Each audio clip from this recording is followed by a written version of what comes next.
It seems like active shooter incidents are always in the news. Schools, workplaces, churches, retail stores, no place is immune. Although they are still a very small percentage of all workplace violence incidents, active shootings are so devastating that it's critical to understand how to plan for and survive if a tragedy occurs. An active shooter is an individual who is killing or attempting to kill people in a confined area with a firearm. Active shooters in the workplace come from a variety of origins, including current or ex-employees or their families, stalkers, customers, contractors or vendors, and even terrorists. Active shooters can even target a workplace completely at random. In the vast majority of incidents, the selection of victims is also random and without a particular method or pattern.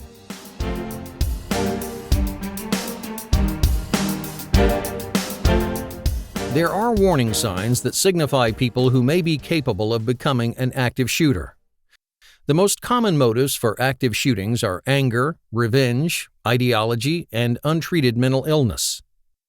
Active shooters often have experienced a recent stressor such as a divorce, layoff, loss of employment, financial problems, or death of a loved one. They are generally men, loners, own several weapons, and have an unhealthy and unusual infatuation with guns and violent incidents in the news. Often they will express sympathy for gunmen or justify the use of force. They are prone to angry outbursts, rage, extreme mood swings, paranoia, suicidal thoughts, and depression. They have a tendency to hold grudges, use intimidation as a weapon, and blame other people for their troubles. They have been known to violate work policies and react with an unusual amount of anger when policies are changed. They often have had a recent increase in absences and tardiness, and the quality of their work performance has declined significantly. In many cases, they have increasingly used drugs and alcohol and have a history of domestic abuse, threats, assaults, and other violence.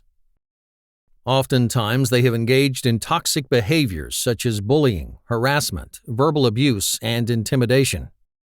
They are prone to extreme overreactions to criticism and are usually unable to accept responsibility for even the smallest mistakes. They may even make direct or thinly veiled threats such as, "They're going to be sorry that they tried to push me around." Additionally, be watchful for threats and changes in behavior posted in social media. Frequently, at-risk employees will express rage, threats, or plans via their accounts prior to a violent incident.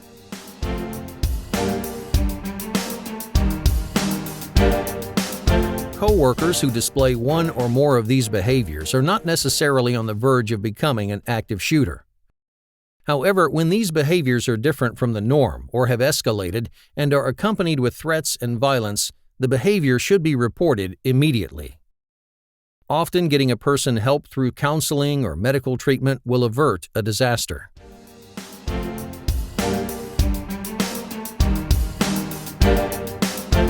Workers who are caught in an active shooter situation cannot rely on the police to save them.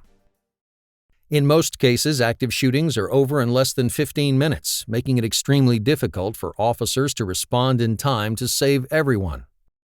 If you find yourself in the middle of an incident, it's imperative to have a plan. It may just save your life.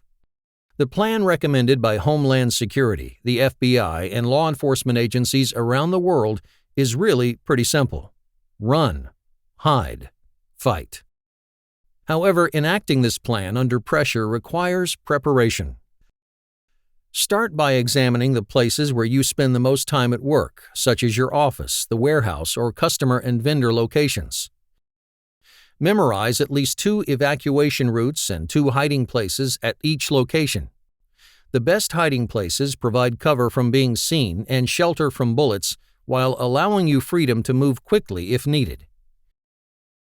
Even when you're in unfamiliar locations, you should make it a habit to quickly assess escape routes and hiding places.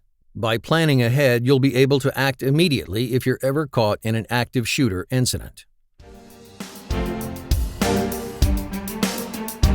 Many people interviewed after a shooting say they didn't realize they were hearing gunfire. They thought the sounds were the result of paper bags popping, cars backfiring, or from other non-lethal sources. However, unlike these other noises, gunfire in an active shooting will have a deliberate pattern.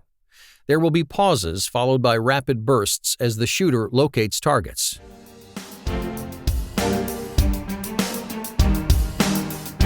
The very second you realize that an active shooter incident has begun, you must initiate your plan without hesitation. Freezing or panicking will get you killed quickly. Do not beg, plead, or try to reason with an active shooter. A person actively involved in a mass shooting is generally not capable of reason or empathy. Option 1. Run. The first option in the plan is always run. Running is your best chance of survival. If there is an escape path, run immediately and leave all of your belongings behind. Encourage others to run as well, but don't wait for them if they do not immediately respond. Run as far away from the shooter as possible, take shelter, and call 911. Then protect others from entering the active shooting zone. Options 2 and 3. Hide and fight. While running is always the best option, sometimes there are situations where you cannot run. For example, your escape path is blocked, you're handicapped, you're assisting a handicapped person, or you have young children under your care. In these scenarios, your best alternative is to enact option 2, hide. There are generally two situations people find themselves in when their escape is blocked. 1. The active shooter has entered their precise location. Often this is a large area like a lobby, cafeteria, or courtyard.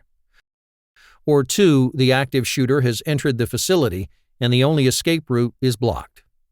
Situation 1. Same room or location. If the active shooter enters a location such as a large room, cafeteria, or lobby and is in a position that blocks your escape route, you must hide as quickly as possible. If at any point the shooter turns his back to you or reloads and you see an escape route, run as fast as possible out of the area. However, if escape is not possible, you must be prepared to fight. If you can find a heavy or sharp object to use as a weapon without being seen, grab it and get in position to protect yourself. If the shooter finds your hiding place or it's inevitable that he will find it, you have only one option: fight. There is strength in numbers. If you have people near you, attack at the same time. The shooter will not be able to stop all of you. Situation 2. Separate room or location. If you are trapped in a separate area from the shooter, such as an office, quietly shut the door, and if it has a lock, lock it. Next, silence your cell phone and any other noise-making devices, such as televisions or radios. Then, while remaining as quiet as possible, barricade the door with large objects such as desks or tables. If the shooter is not close, call 911 as quickly and quietly as possible. Lastly, find a heavy or sharp object you can protect yourself with and hide behind something large that covers and shields, but does not restrict your movement like a copy machine or desk. Active shooters are generally looking for easy targets. If they cannot immediately access a room, they will probably move on. However, be prepared to protect yourself. If it becomes inevitable that the shooter will enter the room, then you must be prepared to fight. It's best to use the element of surprise and rush the shooter before he knows what's happening. Stand just to the side of the door and strike the shooter as he enters the room. Strike from multiple angles, with multiple people if possible. In all situations, fighting should only be a last resort when your life is in danger, but when you do fight, you must be completely committed and act with physical aggression. You may not be a violent person by nature, but your actions may save your life and the lives of countless others.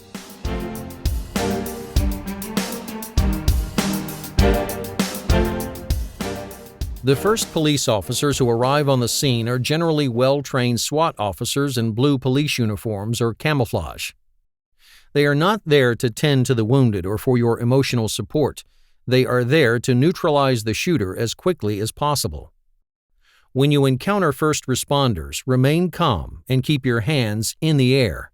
Do not run directly toward them point, yell, or physically touch them. Remember, they have not yet identified the shooter, so you must let them know that you are not a threat.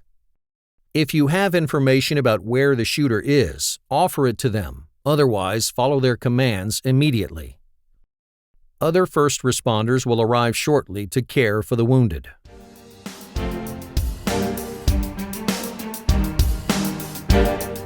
While there is no perfect way to predict or prevent these incidents from happening, there are things you can do to make your workplace or any location you enter safer. Always make sure that exterior doors to facilities remain locked whenever practical and that secured doors are never left unlocked, propped open, or held open for someone unfamiliar. When shooters enter through the main entrance of a location, there's a better chance that they will be recognized as a threat by security or someone else. Immediately report unfamiliar persons, suspicious behavior, or coworkers who are in locations they're not authorized to be in to security. Report any sighting of a weapon at your workplace or at customer, vendor, or supplier locations immediately. Never assume that the person has a concealed carry permit or a reason to have the weapon.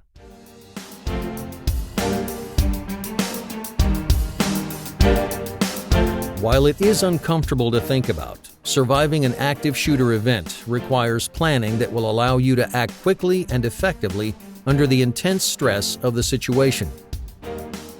Watching for the warning signs of a potential active shooter is equally as important. You may stop a violent act before it even starts by identifying a troubled coworker. Your life, and possibly the lives of your customers and coworkers, may depend on it.